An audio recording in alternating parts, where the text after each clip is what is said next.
बिस्मिल्लाहिर्रहमानिर्रहीम। अस्सलामु अलैकुम। हज़रत अबू दादा रज़ी अल्लाह अन्हो एक जलीलुल कदर सहाबी थे जिन्हें इस्लाम की राह में एसार कुर्बानी की एक बेहतरीन मिसाल समझा जाता है।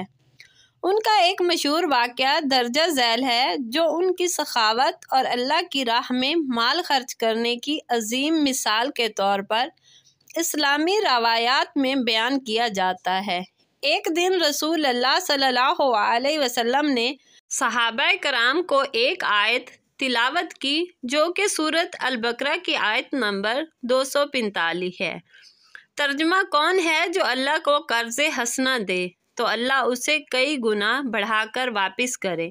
जब हज़रत अबू दादा रज़ी अल्लाह अन्हो ने ये आयत सुनी तो वो रसूल अल्लाह सल्लल्लाहु अलैहि वसल्लम के पास आए और कहा, या रसूल अल्लाह, क्या अल्लाह हमसे कर्ज मांग रहा है?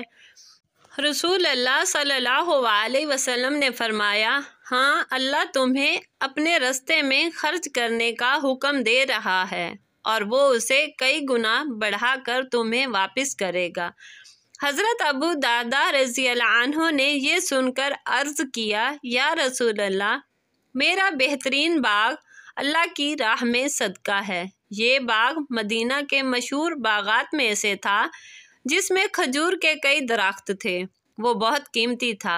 रसूल अल्लाह सल्लल्लाहु अलैहि वसल्लम ने उनकी इस कुर्बानी को बहुत सराहा और उनके लिए दुआ फरमाई। हज़रत अबू दादा ने फ़ौरन अपने घर वालों को बुलाकर कहा, ये बाग अब अल्लाह के लिए है, तुम इसे छोड़ दो। उनकी बीवी और बच्चों ने भी खुशी से इस फैसले को कबूल किया।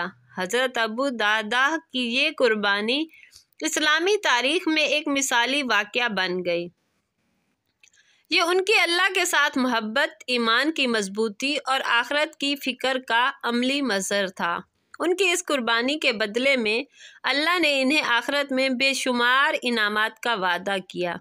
ये वाक़या इस बात की निशानदही करता है कि अल्लाह की राह में खर्च करने का जज्बा कितना अजीम और अजर से भरपूर है और हज़रत अबू दादा रज़ी अल्लाह अन्हो की सखावत को इस्लामी तारीख़ में हमेशा याद रखा जाएगा। इसके साथ ही वीडियो अच्छी लगे तो लाइक, शेयर, सब्सक्राइब दुआओं में याद रखें। अपना ख्याल रखें। अल्लाह हाफिज़।